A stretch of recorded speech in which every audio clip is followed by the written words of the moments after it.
تابعنا مع بعض من أول حلقات السلسلة دي إزاي تعاملت الحكومات المتعاقبة على مصر مع صناع السينما، من أول النظام الملكي مرورا بنظام عبد الناصر ومن بعده نظام السادات.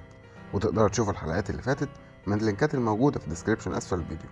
والنهاردة هنكمل ونشوف إزاي تعامل نظام مبارك مع السينما على الرغم من قلة الكتب والمقالات السينمائية اللي اتكلمت عن عصر مبارك أثناء حكمه، إلا أننا قدرنا نجمع بعضها. وكعادتنا في سلسلة السينما والسلطة هنحاول نناقش الموضوع من وجهة نظر فنية على قد ما نقدر. خليكم معانا.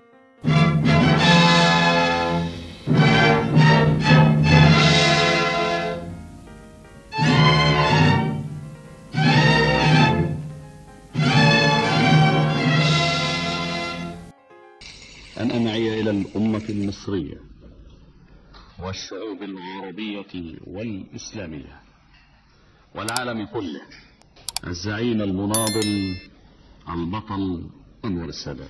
بعد اغتيال السادات تولى حسني مبارك الحكم في مصر، واللي كان نائب رئيس الجمهورية في عهد السادات. وكعادة أي نظام جديد مبارك بدأ حكمه بالإفراج عن المعتقلين السياسيين، وكمان وعد بحرية الرأي والتعبير. كمان مبارك قال إنه ما بيحبش النفاق وإنه مش هيقعد في الحكم أكتر من فترتين. وطبعا انتوا عارفين اللي حصل بعد كده. تعالوا نشوف ازاي صناع السينما استغلوا الحرية اللي كانت في بداية عهد مبارك. قلنا الحلقة اللي فاتت ان معاهدة كامب ديفيد كانت خط احمر في عهد السادات، وفي الحقيقة انه حتى بعد اغتيال السادات وتولي مبارك فضلت برضه خط احمر، وان كان ظهر بعض الاعمال اللي بتتكلم عنها ولكن كانت على استحياء، زي فيلم العصابة للمخرج هشام ابو النصر سنة 1987، واللي بيرفض بشكل قاطع في احداثه زيارة السادات للقدس عام 77، وبيقول ان العداوة اللي مر عليها سنين ونتج عنها سفك كتير من الدماء مش ممكن تتمحى بسهولة، وان ازالة الحاجز النفسي والتطبيع مع العدو الاسرائيلي امر محال. هل من السهل ازالة العداوة اللي عمرها سنين في ثانية؟ مش ممكن.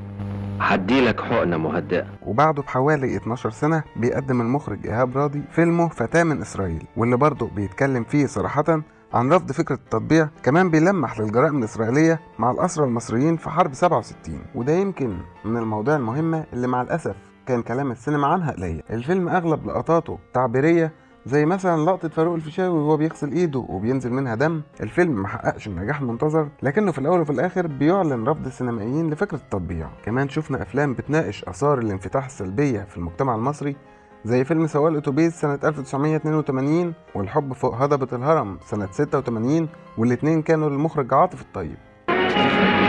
يا ولاد الكلب!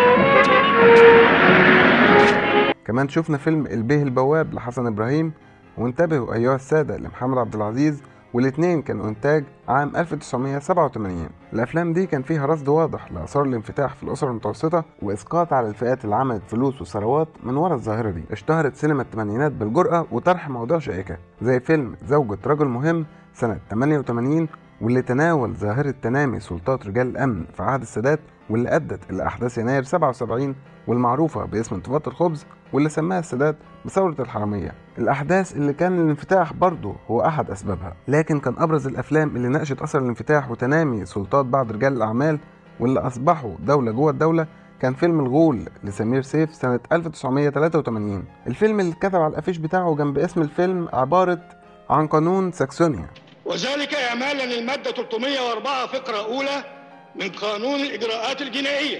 قانون الإجراءات الجنائية ولا قانون ساكسونيا؟ دخلوا جرأة القفص 24 ساعة حبس. وده لأن الفيلم زي ما قلنا كان بيناقش قضية النفوذ السياسي وكيفية استغلاله في ظلم الناس اللي ملهاش واسطة أو محسوبية. الفيلم بيحكي عن ابن رجل أعمال كبير غارق في نزواته، وبيقتل بمنتهى الاستهتار راجل مسن، وبيتسبب في إعاقة بنت تانية، وبيستغل نفوذه في معاقبة أي حد يفكر يقف قصاده. فيا ترى بطل الفيلم هيعمل إيه؟ فيلم الغول من تأليف وحيد حامد، وزي ما قلنا ان الفيلم تم انتاجه سنة 83، الا انه اتمنع من العرض مش بس جوه مصر، ولكنه اتمنع من العرض حتى بره مصر. ده اتسحب يوم عرضه، يعني مثلا اللي راح يحجز، يعني الاعلانات والصور نازله في السينما يوم الاثنين، كانت السينما بتبدا الاسبوع بتاعها يوم الاثنين مش الاربعاء زي دلوقتي. فيوم الاثنين اللي راح يقطع التذكره الصبح ما لقاش الفيلم. لو تشوفي تقرير الرقابه يعني كانها مرافعه نيابه امن دوله.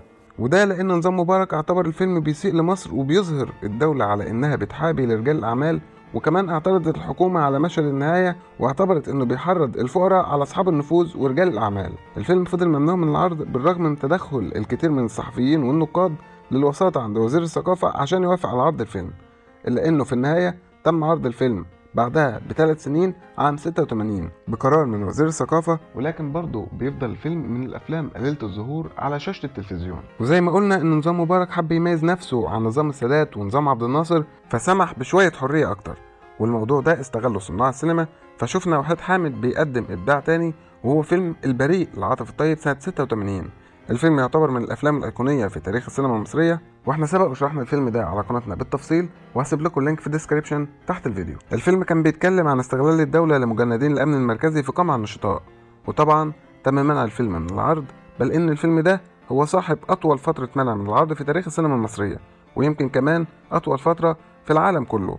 وبالرغم من تعديل الفيلم مرات كتيره وحذف كتير من المشاهد أدت لتشويه الفيلم، إلا إن الفيلم فضل محتفظ بتأثيره، وبالتالي فضل ممنوع من العرض حتى عام 2005 اللي اتعرض فيه الفيلم لأول مرة كامل، واتعرضت حتى النهاية المحذوفة لأول مرة. يعني الفيلم فضل ممنوع من العرض لمدة 20 سنة تقريبا. الفيلم كان ممنوع من العرض مش بس في مصر بل في كل الدول العربية كمان، وكمان حتى بعد مرور الزمن وتغيير الأنظمة الحاكمة في كتير من الدول العربية وفي مصر، مازال الفيلم من الأفلام النادرة ونادر جدا لو اتعرض في أي تلفزيون، وبيكون العرض على قناة خاصة، وطبعا بيتعرض من غير مشهد النهاية ده لو الفيلم اتعرض أصلا. وهنشوف كمان شوية ازاي منع فيلم البريء كان مؤثر في صناعة السينما، وازاي حتى أثر على وحيد حامد نفسه. حسين افندي من الحاج وهدان لا يمكن يكون من الاعداء. اعداء ايه؟ ده هو اللي فطمني وهو اللي نورني وقال لي على مهمتي في الجيش. مقتنع تنفيذ الامر؟ مش مقتنع ولا حاجه، بس انا عايز افهم حضرتك على حاجه. بعد منع فيلم البريء استوعب بعض صناع السينما الدرس وقرروا الابتعاد عن الصدام مع نظام مبارك. منهم اللي اتجه لإنتاج أفلام بتتملق النظام وتحديدا شخص الرئيس مبارك، ومنهم اللي اتجه لأفلام بتناقش حرب أكتوبر أو الصراع العربي الإسرائيلي، واللي كان من الموضوعات الحساسة بعد كامب ديفيد. شفنا في سنة 1989 فيلم الحقونا لعلي عبد الخالق، وفي الفيلم ده شفنا نور الشريف بيخاطب صورة مبارك وبيعاتبه على سكوته على الفساد، وزي ما قلت ده كان نوع من التملق لشخص مبارك واللي عجبه الفيلم. وبيقول الفنان نور الشريف ان الرئيس مبارك استدعاه وابدى اعجابه بالفيلم وكمان كرمه. يخلصك كده يا ريس، اتسرقنا حتى لحمنا.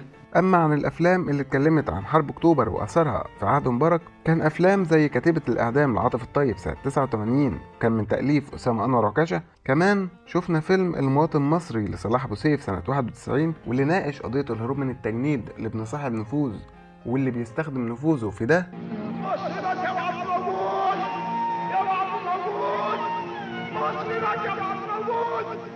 وفي عام 1998 تم إنتاج فيلم حائط البطولات من تأليف وإخراج المخرج محمد راضي، ولكن المفاجأة إن الفيلم اتمنع من العرض على الرغم من إنه ما كانش على مستوى فني عالي، وبالرغم من إنه كان فيلم غير سياسي، ولكن كان سبب المنع هو إن مبارك شاف إن الفيلم بيعظم من دور الدفاع الجوي في حرب الاستنزاف وحرب أكتوبر، وما بيعظمش في القوات الجوية أو الضربة الجوية اللي كان مبارك نفسه قائدها في حرب أكتوبر. اتمنع الفيلم من العرض مجاملة لمبارك وما اتعرضش غير في عام 2014 لأول مرة. العرض ده كان بعد رحيل نظام مبارك، لكن طبعا الفيلم ما حققش النجاح المطلوب نتيجة ضعف الفيلم فنيا وكمان تغير اهتمامات الناس في الفترة دي. وكالعادة للي متابع معانا السلسلة من الأول، ما ينفعش نتكلم عن علاقة السينما بالسلطة من غير ما يكون لنجيب محفوظ فيلم بيتمنع من العرض في كل نظام حكم مصر. كان من المقرر لرواية المسطول والقنبلة إنها تتحول لعمل سينمائي.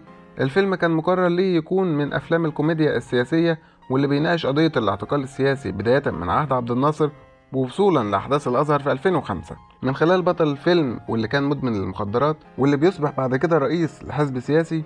تم منع الفيلم من قبل وزارة الداخلية وتوقف إنتاجه. بعدها توفى نجيب محفوظ، لكن بعد الثورة كان من المقرر إعادة إنتاج الفيلم ويكون محمد خان هو المخرج، لكن برضه بعدها بفترة توفى محمد خان وما تمش إنتاج الفيلم لحد النهاردة.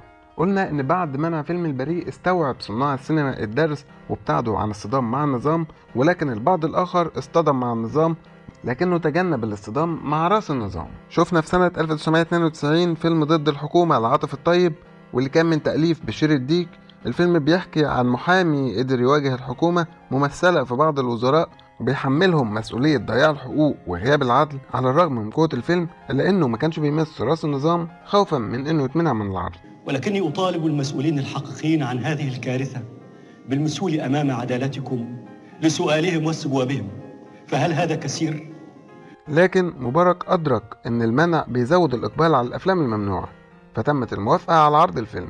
الأمر ده اللي استغله وحيد حامد، ولكنه منسيش برضه اللي حصل لفيلم البريء، فظهر عندنا ثنائي التطهير العفيف وحيد وشريف. الكلام هنا عن وحيد حامد وشريف عرفة، والمقصود من التطهير العفيف هنا هو إن نظام مبارك شاف إن الثورة أمام شاشات التلفزيون أرحم بكتير من الثورة في الشارع، وأهم أدوات تطبيق الفكرة دي كان الثنائي شريف عرفة ووحيد حامد بعد اللي حصل لفيلم البريء. باختصار الثنائي كان بيستخدم في دس السم في العسل، وهو ده المقصود بالتطهير العفيف. شفنا أفلام زي الإرهاب والكباب سنة 92، بعدهم فيلم المنسي سنة 93، كمان فيلم النوم في العسل سنة 1996. كل الأفلام دي وغيرها من أفلام الثنائي ناقشت الصدام مع النظام عن طريق الكوميديا السوداء.